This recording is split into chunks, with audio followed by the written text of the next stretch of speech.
Good day everyone, especially to you, Sir Ryan. In this video, I will discuss to you the session 10, Telecom Communication 1 and Business Communication.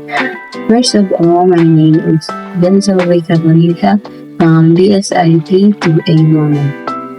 By the end of this module, students should be able to transact or conduct business over the phone, identify the variables of phone interactions, and create a smooth business transaction through them, and apply the theories learned and practice activity. So, this is the question: how many of you cannot leave home without your mobile phone? Yeah, almost all of us, whenever we go, we carry our phone with us. So why do you think it's that? Because today, mobile phone became part of our daily life. So here, we have four main variables and phone interactions. What makes up a good telephone interaction? So this is the first main variable, active listening. Second is telephone etiquette. Third, profiling the other party. And fourth, achieving the desired outcome of the call. So, for the first main variable, which is active listening, will be discussed by Hero James. Good morning everyone, especially to you Sir Maramag. This is my explanations of my part of this topic, and it's all about active listening. In this lesson, we will talking about active listening, and here are some questions about active listening. How is hearing different from listening? And how is listening is different from active listening? And this is the meaning of active listening. Active listening is a communication technique that requires the listener to feedback what they hear to the speaker.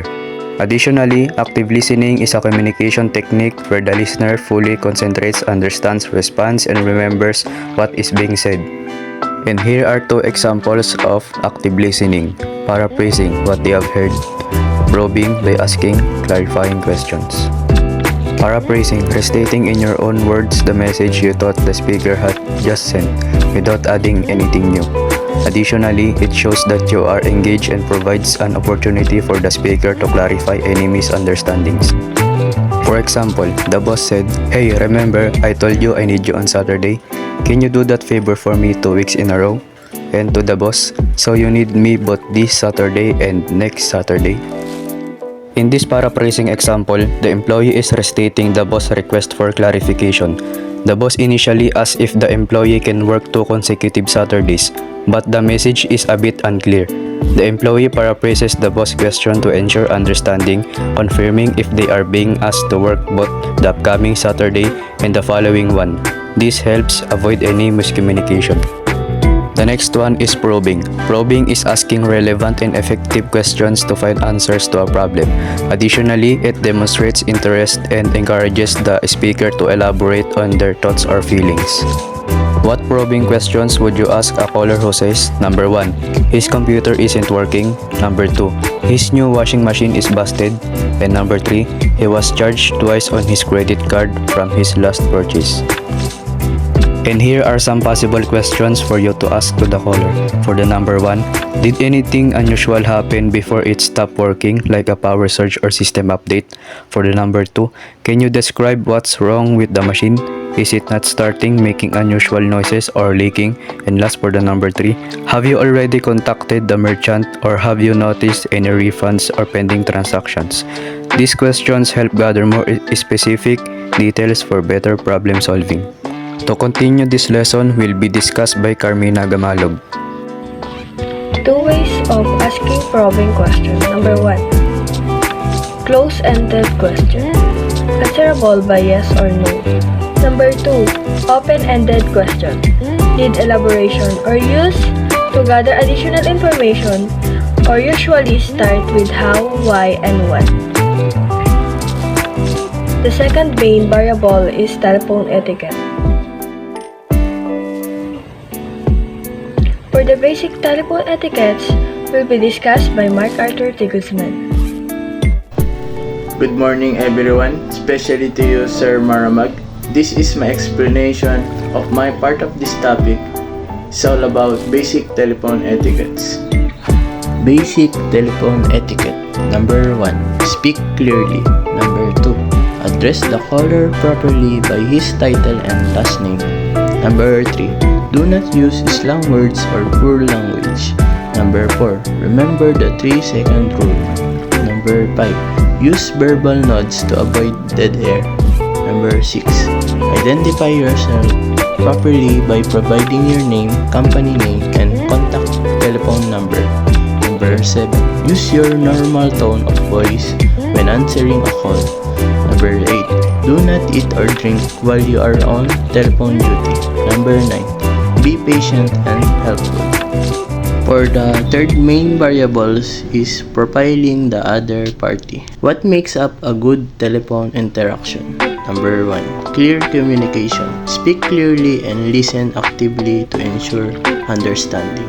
Number 2. Politeness and courtesy. Use a friendly tone and respectful language. Number 3. Purposeful dialogue. Stay focused on the topic and avoid unnecessary tangents. Number 4. Empathy. Show understanding and acknowledge the other person's feelings or concerns. Number 5. Effective questioning. Ask open-ended questions to encourage dialogue and gather necessary information. Number 6. Summarization. Recap important points to confirm understanding. Number 7. Follow-up. Clarify next steps or actions needed after the call. Number 8. Patience. Allow time for response and avoid interrupting.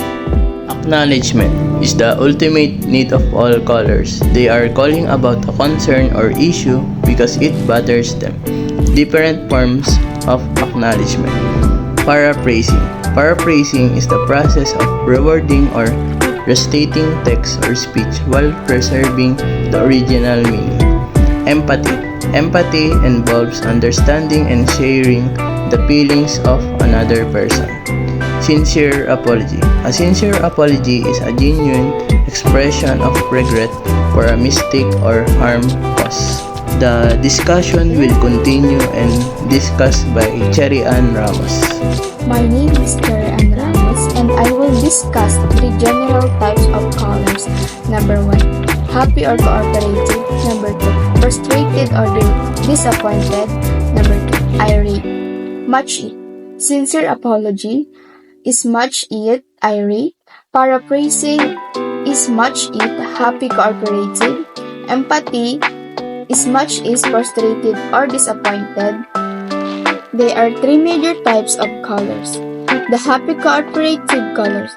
These callers won't give you a hard time. They are nice. Some will even make small talk.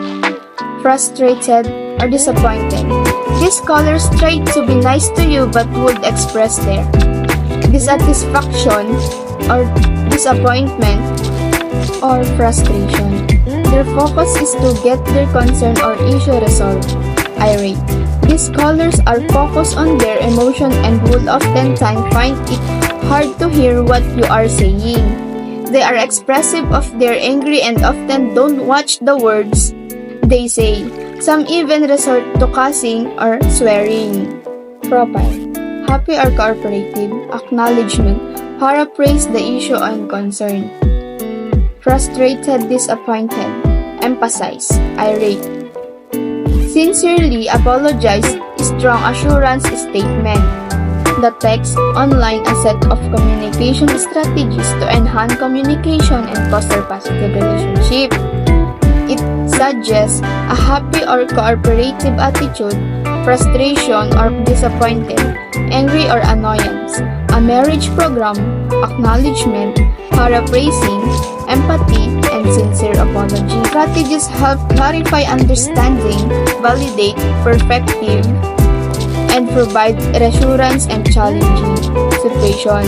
They can be particularly helpful in challenging situations. For the last 4 main variables will be discussed by Ralph Umayam. Morning everyone, my name is Rolf and I'm going to discuss achieving the desired outcome of the call. One of the most important aspects of a successful phone interaction is making sure both parties achieve the intended outcome. This means understanding the caller's needs and ensuring that by the end of the conversation, those needs are addressed. Number 1. Set proper expectations. Start by clearly stating what will be discussed or resolved during the call. Number 2. Educate the caller.